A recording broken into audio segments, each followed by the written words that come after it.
주일 설교를 혹시 저기 할까봐 미리 했습니다. 미리 이제 해봤더니 아주 처음 해보는 거라 아주 뭐 아무도 없는 가운데 하는 게 되게 어렵더라고요. 그래서 쉬울 줄 알았는데 더 어려워요. 보는 사람이 없다고 생각하니까 지금 마음이 좀 이렇게 놓여서 그런 건지 더 어려워요. 더 어렵더라고요. 오늘 읽은 말씀 중심으로 해서 잠깐 생각하면서 은혜를 나누려고 합니다. 무대뽀라는 말이 있습니다. 아까도 잠깐 설교하면서 인용을 했는데 일본이 사무라이 시대였습니다. 칼을 누가 더 잘 쓰냐. 그리고 사무라이 중에서도 가장 힘 좋은 사람들이 누구냐 하면 바로 우리가 몽고가 세계를 제패했을 때 그때 그들이 탔던 이 기병, 기마부대 이것이 세계를 제패하는데 굉장한 도움을 줬습니다. 그들은 아주 신속하게 움직일 수 있었고 다니면서 어떻게 해요? 자기가 타는 말 외에도 그냥 데리고 다니는 말들이 있었습니다. 언제든지 갈아탈 수 있고 아주 신속하게 이동하는데 유리했고 그들이 먹는 음식은 비축된 양식은 양고기 말린 거입니다. 그걸 먹으면서 전쟁을 하는데 거침이 없었습니다. 아주 힘있게 신속하게 이동하면서 일어나갔는데 일본이 시대가 바뀌면서 패러다임이 바뀝니다. 조총이 일본에 딱 들어왔어요. 그래서 이제 그 조총을 그 무기의 위력을 알게 된 도요토미 히데요시 같은 사람은 이제 드디어 우리에게 기회가 왔다. 이 나라를 하나로 통일하자 하는 생각을 가졌습니다. 그런데 반대쪽에 있는 사람은 생각할 때 우리에게는 기병이 어마어마한 기병이 무려 한 3천에 이르는 기병이 있었습니다. 천하무적이었죠. 전쟁이 이제 붙었습니다. 누가 이겼을까요? 자기네들은 기병을 갖고 있는 그들이 이길 거다 장담을 했습니다. 그래서 그들을 기병을 1선, 2선, 3진으로 딱 나눠놓고 1진을 내보냈어요. 1진만 내보내도 될 거다. 그런데 3진까지 다 나갑니다. 다 죽었어요. 뭐 때문에 죽었냐 하면 그때 조총이 나왔던 겁니다. 총을 가지고 4km 뒤에서 다가오는 그들을 향해서 어떻게 해요? 3천 명이 1열, 2열, 3열로 서가지고 쏴댄 겁니다. 피할 길이 없죠. 다 죽었어요. 그래서 그때 기병이 칼을 들고 무모한 전쟁을 치렀던 그들을 향해서 그런 말을 썼던 겁니다. 뭐라고 그랬죠? 맨 처음에? 한번 얘기 한번 해보세요. 무대뽀예요, 그게. 무대뽀. 패러다임이 바뀌었는데도 어떻게 바뀐지는 모르고 그렇게 가는 거예요. 지금 무슨 시대가 됐는데요? 총을 가지고 움직이는 시대가 됐는데 칼을 가지고 말을 가지고 지금 싸우자고 나오니까 그걸 가지고 무대뽀라고 그럽니다. 신앙에는 무대뽀가 없을까요? 유형이 많습니다. 무대뽀 유형이 참 많아요. 오늘 본문의 기도에도 이런 유형이 있어요. 어떤 유형입니까? 무조건 기도하면 된다고 생각하는 무대뽀 유형이 있어요. 자기 뜻대로 구하는 겁니다. 정욕으로 구하는 거. 무대뽀예요. 패러다임이 싹 바뀌었어요. 어떻게 해요? 뜻 가운데 하나님 앞에 성령 안에서 무시로 기도하는 패러다임이 이미 바뀌었는데 그리스도 안에서 바뀐지도 모르고 깨닫지도 못하고 그냥 어떻게 해요? 무조건 무대뽀로 하나님 앞에 어떻게 해요? 옛날 했던 그대로 달라고 그러는 겁니다. 자기 바꿀 생각이 없고 뭘 섬겼을 때요? 우상을 섬겼을 때 그죠? 무당 앞에 가면 뭐만 던지면 돼요? 복채만 던지면 됩니다. 나는 바뀔 필요가 있어요? 없어요? 바뀔 필요가 없어요. 내가 종이 될 이유도 없고, 그죠? 내가 하나님을 섬길 이유도 없고, 내 삶을 바꿀 필요도 없고, 말씀대로 살아갈 이유도 전혀 없어요. 복채만 던져주고 바꾸면 됩니다. 그 문제만 해결받으면 돼요. 근데 하나님은 그렇게 얘기하지 않으세요. 나는 돈이 필요한 사람이 아니라는 거예요. 세상의 모든 게 다 내 건데 내가 뭐가 아쉬운 게 있어서 너에게 돈을 받겠느냐. 그렇지 않다는 겁니다. 너희는 마음을 바꾸라는 게 마음을. 그래서 근본적으로 뭐가 바뀝니까? 처음에 예수 믿게 되면 회개하고 주인이 바뀝니다. 주인이 바뀌면 말씀이 어떻게 해요? 순종하는 자가 됩니다. 기도가 하나님의 뜻에 맞춰지게 돼요. 초점이 달라집니다. 그래서 무대뽀는 두 가지 형태입니다. 어떤 형태요? 패러다임이 바뀌었는데 바뀐 줄 모르고 고집하는 형태가 있고 또 하나의 무대뽀 뭡니까? 예, 하나님의 뜻을 알면서 지키지 않고 행하지 않는 무대뽀가 있어요. 우리가 하나님 섬기면서 하는 동안 하나님의 뜻을 붙잡고 기도하는 여러분 되시길 주의 이름으로 축원합니다. 하나님은 어떤 분입니까? 선하신 분. 하나님은 성실하신 분이에요. 신실하신 분이에요. 그 하나님 앞에 우리가 기도할 때 하나님은 어떻게 대우하세요? 네, 성실하게 행하십니다. 그 하나님은 선으로 우리에게 행하세요. 그걸 우리가 믿는다면 기도할 때 뭘 붙잡고 기도해야 돼요? 신실하신 하나님, 선하신 하나님이 반드시 내 기도를 들어주신다는 확신을 가지고 나갔어야 됩니다. 무대뽀라는 게 바로 이런 걸 얘기해요. 일종의 창세기 14장에 보시면은 소돔성 멸하는 장면이 이제 나오게 되는데, 소돔성이 그냥 멸했습니까? 그 전에 소돔 고모라에서 살고 있던 롯에게 그돌라오멜 연합군에 의해서 사로잡혀가는 것을 이제 경험하게 됩니다. 하루아침에 뭐가 어떻게 됐어요? 산채로 다 노예가 되고 팔려가게 생겼고 재산 다 날리고 하루아침에 다 끝난 겁니다. 누가 찾아줬습니까? 네, 아브라함이 찾아줘요. 그러면 그때쯤 돼서 뭘 생각했어야 될까요? 야, 내가 여기 살아서는 안 된다. 이거 아무래도 문제가 있겠다. 아브라함을 만난 후에 인생의 노선을 다시 한번 생각해 봐야 돼요. 내가 하나님을 경외하며 아브라함 옆에서 조카로서 늘 살아가면서 신앙생활하면서 살아갔던 그 삶을 생각하고 그곳 근처로 내가 다시 옮겨가면 안 되겠습니까?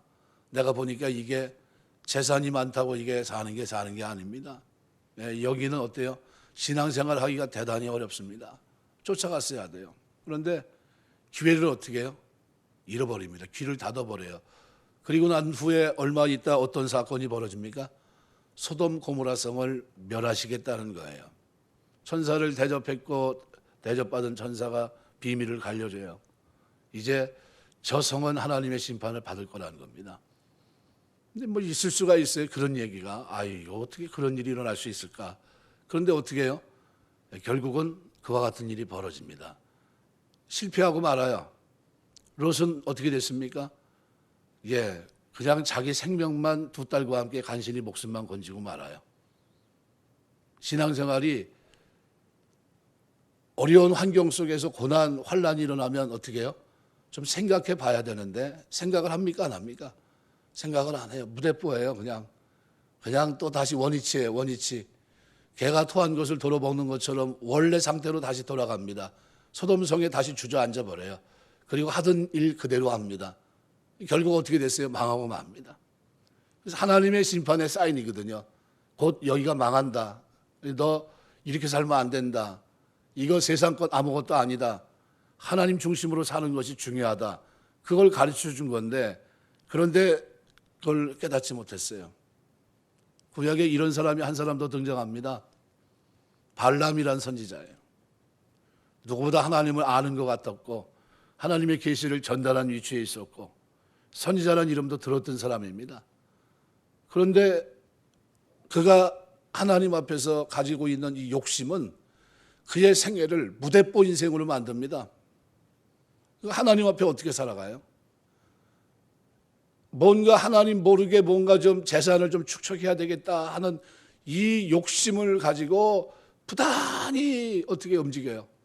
그때마다 하나님은 깨닫게 하십니다. 나귀가 돌이켜 말을 하게 하질 않나. 천군 천사가 서 있는 것을 보고 깜짝 놀라게 하고 돌이켜서 이런 장면들을 연출을 시켰는데도 불구하고 어때요? 태도가 바뀌지 않아요. 나중에는 이스라엘 백성들을 무너뜨리는데 소스를 줍니다. 어떻게 해요? 하나님이 싫어하는 것이 있는데 저들로 하여금 여인들로 더불어 간음하게 하는 겁니다. 하나님 앞에 어떻게 해요? 징계받을 겁니다. 결국 그 소스를 가지고 어떻게 됐어요? 이스라엘 백성이 24,000이 죽어요. 누가 소스를 준 겁니까? 발람이 준 거예요. 발락에게 이 소스를 줬습니다. 그 속에 뭐가 있어서 그래요? 욕심. 하나님을 섬기는데 바꿔야 되는데 무대뽀예요. 바꾸질 않아. 하나님은 널 좀 바꾸라는 겁니다. 너 그거 안 된다. 그거 아니다. 선지자로서 그거 올바른 거 아니다. 이스라엘 백성을 내가 너를 통해 축복하라고 너를 세웠지 언제 너를 저주하라고 했느냐. 이스라엘 백성의 해가 되는 말은 하나도 하지 않는 것이 맞아요. 그런데 어떻게 했습니까? 그렇게 살지 않아요. 하나님은 그가 그 인생 속에서 이 패러다임을 좀 바꾸기만 하셨어요. 우리 신앙생활은 어떨까요? 똑같습니다. 하나님이 우리가 그리스도를 만나고 난 후에 성령 안에서 무시로 기도하기를 원하십니다. 좀 패러다임을 좀 바꿔보기를 원하세요.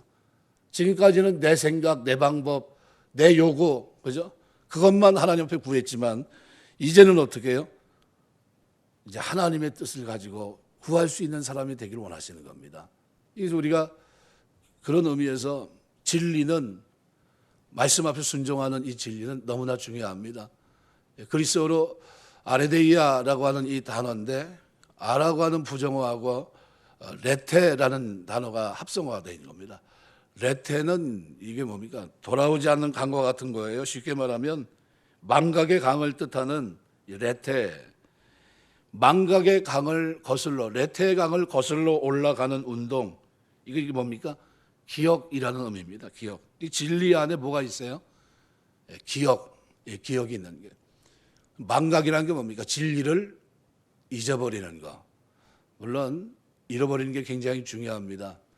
이렇게 설교를 딱 하고 나면 설교하자마자 50%는 몇 시간 안에요? 5시간 안에 잊어버린다고 그럽니다. 하루 지나면 몇 프로 남아요? 70%. 일주일 지나면 80% 잊어버린답니다. 잊어버리는 게 축복이에요. 망각이 축복입니다. 근데 놀랍게도 진리라는 단어가 뭐예요? 레테, 망각의 강을 지나가는 것과 똑같아요. 이 기억이라는 건 그런 겁니다. 그래서 잊어버릴 걸 잊어버리고 기억할 것을 기억해야 돼요. 근데 신앙생활은 근데 무대뽀로 하면 됩니까? 안 됩니까? 안 돼요.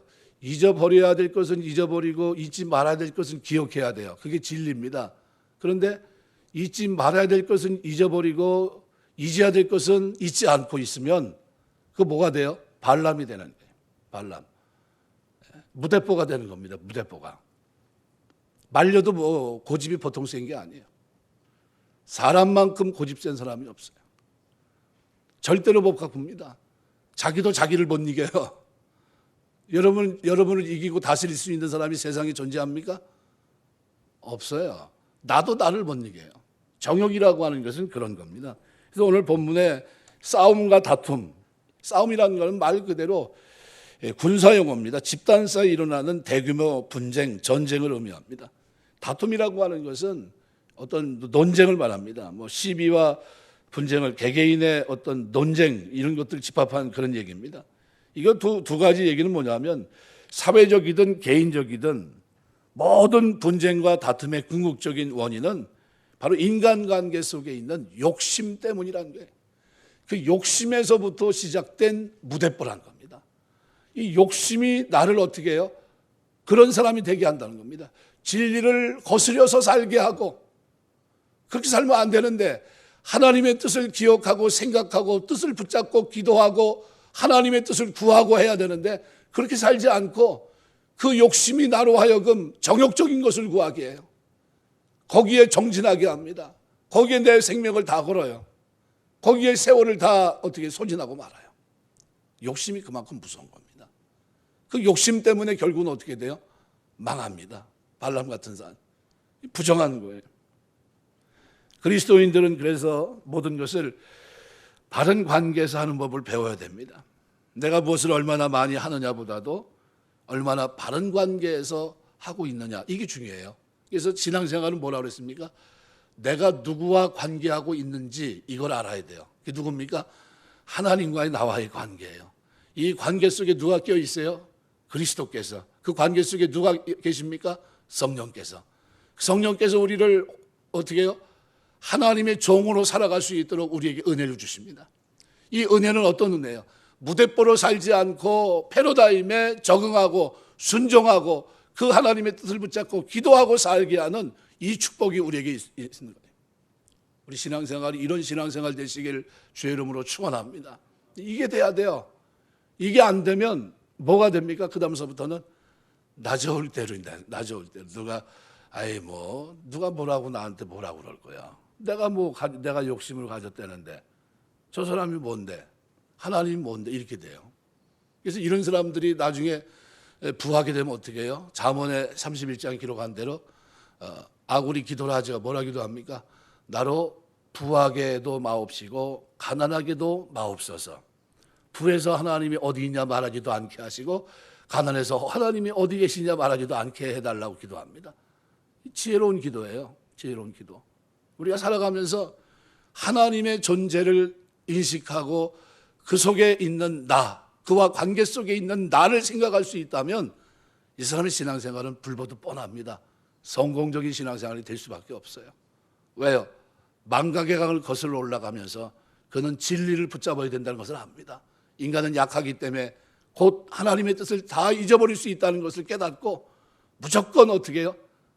하나님의 뜻을 자꾸 찾아요. 예수님은 이 땅에 오셔서 바로 그걸 보여주셨습니다. 진리 가운데 살아가시는데 늘 하신 말씀이 뭡니까? 바로 하나님의 뜻이 아직 내게 이루어질 때가 안 됐다는 것과 마지막에는 뭐라기도 합니까? 내 뜻대로 마옵시고 아버지의 뜻이 이루어지기를 원하나이다. 내 바람이 아니에요. 내 소원도 아닙니다. 내 정욕도 아니고 오직 누구예요? 나를 이 땅에 보내신 하나님의 계획, 하나님의 뜻, 하나님의 섭리가 이루어지기를 위해서 기도하고 있어요. 그 예수님입니다. 우리가 그 기도를 본받고 우리가 하나님 앞에 살아간다고 한다면 우리에게도 이 무대뽀적인 이 기도는 참아야 돼요. 좀 절제하셔야 돼요. 이 기도 하시기 전에 뭐부터 해야 됩니까? 하나님의 뜻을 붙잡고 기도하는 겁니다. 그래서 성경은 뭐라고, 너희는 먼저 그의 나라와 그의 의를 구하라. 그리하면 이 모든 것을 너희에게 더하시리라. 구하기 전에 있을 것을 아시는 하나님께서 그의 나라와 그의 의를 구하면 먹을 것, 입을 것, 마실 것을 책임지겠다고 말씀합니다. 이게 하나님의 뜻이에요. 그럼 하나님의 뜻이면 우리가 어떻게 해야 됩니까? 그렇게 기도해야 돼요. 이 나라 민족을 위해서, 하나님의 나라 확장을 위해서 기도의 순서가 있는 겁니다. 그래서 제일 먼저 해야 될 것이 뭐예요? 하나님의 나라예요. 하나님의 나라. 하늘에서 이루어진 것 이 땅에서 이루어지게 하옵소서. 하나님의 뜻이 편만하게 이 땅에 펼쳐지게 하옵소서. 5대 6대주에 하나님의 복음이 증거되게 하시고 마지막 복음의 역사를 위해서 이 민족이, 이 나라가, 이 교회가, 그리고 내가, 우리 교회가 쓰임받게 하옵소서. 매일 기도하는 게 전 이거예요. 하나님 저 살 좀 빠지게 해주십시오. 이거는 이런 거는 무슨 아무 얘기가 아닙니다. 정욕적인 거예요. 자기의 병 낫기를 위해서 몇 번 기도했어요. 사도 바울이 할 정도로 다 해봤어요. 났어요? 안 났어요? 안 났습니다. 왜요? 육체 가시로 하여금 어떻게 해요? 하나님만 더 의뢰하게 하시기 위한 거다. 그렇게 깨달았던 겁니다. 내 뜻대로 살지 않고 이 어두운 눈을 가지고 하나님의 뜻만 이루는 그 일을 위해서 달려가도록 하시기 위해서 하나님이 나에게 육체 가시를 주셨구나. 그 다음서부터는 구하지 않아요. 감사합니다. 나에게 이 가시를 통해 하나님 앞에 낮아지게 하시고 내 욕심과 정욕을 위해 살지 않고 하나님의 뜻을 품고 성령의 열매를 맺으며 살 수 있는 인생으로 나를 세워주셨으니까 감사합니다. 그리고 난 후에는 어떻게 해요? 후회함이 없어요. 성령을 쫓아 행하라. 끊임없이 외쳐요. 인생이 완전히 싹 달라진 겁니다. 패러다임이 바뀌었어요. 자신의 얼굴을 드러내며 살아갔던 바리새인으로서의 바리새인의 삶을 살아갔던 한 인생이 어느 날 부활하신 주님을, 현현하신 주님을 만난 이후 성령이 그에게 임하게 되고 성령의 기름 부음이 그의 인생을 바꿔놓더니 그 다음서부터는 무대뽀 인생이 아닙니다. 남들이 뭐라고 하든지 말든지 가서 사람을 죽이며 옷을 지키는 자리에 서 있던 그가 이제는 인격적인 사람으로 싹 바뀌어버려요. 하나님 그리스도 안에, 성령 안에서 겸손한 사람으로 바뀌었고 성령의 열매를 맺는 사람으로 바뀌어버립니다. 남을 위해 기도하는 사람으로 바뀌어요. 그들을 위해 울며 통곡하는 사람으로 바뀌고. 왜 그렇습니까? 하나님의 성령이 그 안에서 그 뜻을 이루는 과정에서 비로소 하나님의 뜻을 깨달았던 거예요. 그리고 나니까 인생이 달라졌어요. 온유한 마음이 됐습니다. 그래서 기도의 자세에는 두 가지가 있어요. 아예 하지 않는 것, 또 기도를 하긴 하는데 자기 욕심대로 하는 것. 야고보는 이 두 가지를 다 잘못이라고 얘기합니다. 야고보는 세 가지 형태의 기도에서 야고보서에서 얘기하는데 하나는 의심의 기도 하지 말아라. 또 하나는 정욕의 기도도 하지 말아라. 다만 우리가 할 기도는 믿음의 기도다. 이렇게 얘기합니다. 우리가 하나님 말씀을 붙잡고 믿음으로 기도하는 여러분 되시길 주의 이름으로 축원합니다. 믿음의 기도예요. 야고보는 욕심을 매우 경계합니다. 욕심이 잉태한 적 죄를 낳고 죄가 장성한 적 사망을 낳느니라. 욕심의 결과를 너무나 강조합니다. 기도할 때에는 하나님의 뜻을 구하는 기도가 아니라 자신의 뜻을 구하게 만드는 욕심을 조심해야 된다는 거예요. 기도하면서 나를 위한 거 다고다고, 거머리는 뭐라고 그랬어요? 다고다고 하느니라. 매일 달라고만 해요. 하나님 앞에. 그 다 준 거 가지고 너 뭐 하려고 그러냐? 그러면 대답하죠. 글쎄요. 우리 아이들이 부모님이 이제 이렇게 뭐 가지고 있는데 그냥 껑충껑충 뛰면서 다 달라고 그래요. 뭐 주고 있는 거, 부모님이 가지고 있는 거 있으면, 손에 잡힌 거 있으면 무조건 달라고 그래요. 맨 처음에 하나 두 개 줬다가 이렇게 보면 이건 주면 안 되는데, 그런데도 달라고 그래요. 뭐 하려고 그러냐? 그러면 아니 그냥 가지고 놀라고 그런다고. 이거 가지고 노는 거 아니야. 그래도 달래요. 어떻게 하실 거예요? 야단칩니다. 아니야 임마, 이건 아니야. 그럼 어떻게 나중에 때립니다. 야, 이건 그런 게 아니야. 이거는 그런 용도가 아니야. 네가 더 크면 알게 돼. 그래도 막 땡깡 부리고 울어요. 그럼 어떻게 합니까? 울든지 말든지 그냥 가버려요. 그냥 실컷 울어라. 물어봐야 대답 없을 거다. 하나님이 우리가 하는 행태가 그런 겁니다. 달라고만 해요. 뭐 했을 거냐? 그냥 뭐 대답이 없어요. 그냥 있으면 좋을 것 같아요. 계속 그러는 겁니다. 이 기도하는 내용에 그 골자가 없어요. 골자는 뭡니까? 관계. 아버지와 나와의 관계. 그 속에 있는데 그리스도와 성령 하나님의 통치 속에서의 나, 종으로서의 나, 내가 어떻게 살아가는데 필요한 어떤 것, 이게 돼야 되는데 구체적인 거 그 안에 아무것도 없어요. 프로그램이 없어요. 그리고 무조건 달라고만 합니다. 이걸 정욕적인 기도라고 그래요. 믿음의 기도는 본질이 다릅니다. 정욕의 기도를 피하려면 예수님의 겟세마네 기도를 본받아야 돼요. 내 뜻대로 마옵시고 아버지의 뜻대로 되기를 원합니다. 그래서 정욕이라는, 헤도네라는 그리스 말은 기뻐하다라는 뜻의 한단어라는 단어에서 유래한 단어입니다. 문자적으로는 정욕이란 말이 기쁨이란 뜻입니다. 근데 주로 죄된 정욕, 쾌락이라는 부정적 의미로 사용이 되는 단어가 이 헤도네라는 히브리 말이, 헬라 말입니다. 근데 이 헤도네라고 하는 이 정욕이라는 단어가 누가복음 8장 14절에서는 이렇게 말합니다. 가시 떨리게 떨어졌다는 것은 말씀을 들은 자이나 지내는 중 이생의 염려와 재물과 향락의 기운이 막혀, 향락으로 표현됩니다. 향락. 네. 디도서 3장 3절에서도 그렇게 표현합니다. 우리가 전에는 어리석은 자여, 순종치 아니한 자여, 속은 자여, 여러 가지 정욕과 행락의 종노릇한 자여, 악독과 투기를 일삼은 자여, 가증한 자여, 피차 미워한 자였으나, 이렇게 표현합니다. 이때 정욕, 이게 뭡니까? 헤도네라는 말입니다. 베드로서 2장 말씀해 보시면은 2장 13절에 또 똑같은 헤도네라는 단어가 또 쓰였어요. 2장 13절에 보면 이렇게 표현합니다. 불의의 값으로 불의를 당하며 낮에 즐기고 노는 것을 기쁘게 여기는 자들이니 점과 흠이라 너희와 함께 연애할 때, 연락, 전에는 연락이라고 되어 있습니다. 누가복음에 보면 부자가 날마다 호화로이 연락하더니, 연락이란 단어가 뭡니까? 놀고 먹는 거예요. 날마다 잔치, 술 잔치에 큰 잔치를 배설하고 노는 걸 말합니다. 여기선 연회할 때 똑같은 단어예요. 이런 단어를 통해서 정욕, 이것이 뭡니까? 죄된 정욕이요 쾌락이라는 것을 분명히 드러냅니다. 그래서 이 단어에서 헤도네라는 이 그리스 말에서 나온 단어가 헤도니즘이란, 쾌락주의라는 단어가 이 단어에서 나온 겁니다.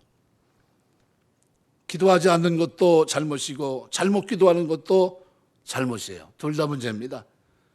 그래서 우리가 하나님 앞에 기도할 때는 어떻게 해요?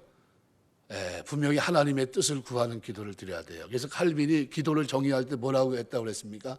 기도는 하나님이 나에게 계획한 것을 발견하는 것이다. 그렇게 정의를 내렸어요. 하나님이 나에게 뭘 원하시는지 그거를 어떻게 해요? 깨닫고 발견하는 것이 기도예요. 그럼 하나님, 내가 이렇게 어떻게 살기 원하십니까? 이 기도를 드려야 돼요. 하나님, 내가 어떤 사람이 되길 원하십니까? 내가 말씀 앞에 어떤 태도를 가지기를 원하십니까? 이걸 기도하셔야 돼요. 하나님, 내가 이 땅에 사는 동안 선한 일에 열심히 친백성으로 살라고 했는데 하나님 내가 그 삶을 어떻게 살았으면 좋겠습니까? 구체적으로 하나님 앞에 기도하는 겁니다. 그걸 기도를 드려야 돼요. 오늘 말씀은 우리에게 세상적인 방식으로 살려고 하지 말라고 하십니다. 사람들은 끊없이 싸우고 투쟁합니다. 그것은 하나님이 없을 때예요. 성도에게는 기도하라고 하는 가장 강력한 수단이 있습니다. 하나님의 무한한 힘을 공급받는 길이 있습니다. 바로 그 길이 어떤 길이에요?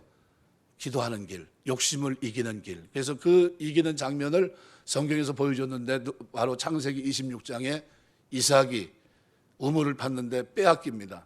그런데 다 주질 않아요. 뺏기면 그냥 뺏기고 또 옮겨가서 또 우물을 파고 있어요. 쉬운 얘기가 아닙니다. 우리처럼 웬만한 데 그냥 파면 이게 물이 나오는 그런 지역이 아닙니다. 팔레스타인은. 예, 물을 얻기 위해서 50m, 100m씩 파 내려가야 돼요. 그런 곳에서 물을 얻는다는 게 쉽지 않은 일입니다. 수맥을 찾는다는 게. 그런데 거기서 수맥을 찾아서 자기네 가족, 우양가축을 다 먹였던 그 물을 뺏겼다. 그냥 뺏길 수 있겠습니까? 그런데 다 뺏겼어요. 몇 차례나 그렇게 한 겁니다.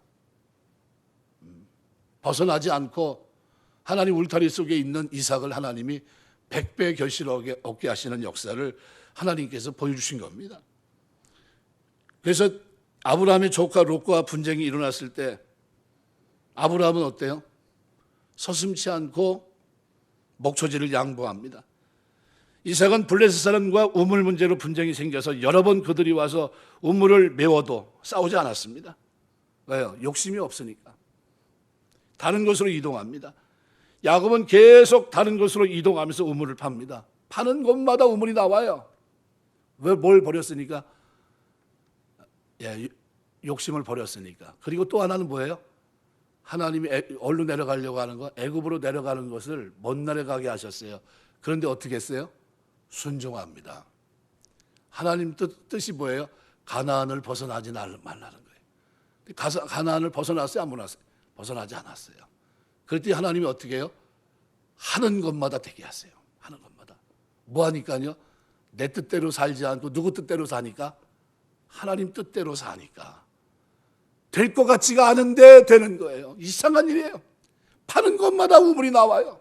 누구 때문에? 하나님 뜻에 순종하고 사니까 하나님이 그 인생을 책임져 버리세요. 하나님 뜻대로 사시기 주의 이름으로 축원합니다. 예, 하나님 책임지는 거예요. 네. 그래서 아주 막무가내 인생은 잘못된 거예요. 우리가 하나님 앞에 살아가는 동안 진짜 패러다임이 바뀌었다는 사실 여러분 잊지 마셔야 돼요. 지금은 성령 시대고 다시 주님이 오실 때가 다가오고 있어요. 그러면 나의 기도의 초점은 어디에 맞춰져야 돼요? 나가 아니라 누구요? 오실 그리스도. 그분이 나에게 요청했던 삶의 구조로 가야 돼요. 나를 위해 기도한다면 어떤 기도를 드려야 됩니까?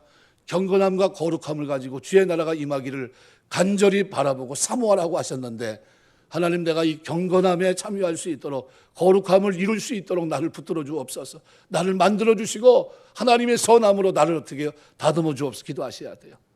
베드로서를 기록하면서 믿음의 덕의 지식을 지식의 절제를 절제, 인내를 인내, 형제우애의 사랑을 공급하라. 이걸 뭐라고 표현합니까? 신의 성품에 참여한 거룩함으로 묘사하고 있어요. 하나님 이 말씀을 붙들고 기도하면서 하나님 내가 경건함과 거룩함, 이 신의 성품에 참여한 거룩함이 내 삶 속에 이런 아름다운 역사가 일어나길 원합니다. 이걸 놓고 뭘 해야 돼요? 기도해야 돼요. 이게 하나님의 뜻이에요. 이게 하나님 뜻이에요. 주님이 오시는데 오시든지 말든지 나 좋을 대로 사는 건 뭡니까? 그걸 뭐라고 그래요? 처음에 한번 얘기 한번 해보세요. 크게 무대포예요. 주님이 오시겠다고 하면서 준비하라고 했는데 준비할 생각은 전혀 하지 않고 어떻게 해요? 자기 멋대로 사는 거예요. 무대포예요. 무대포는 잘 사는 겁니까? 못 사는 겁니까? 못 사는 거예요. 왜요?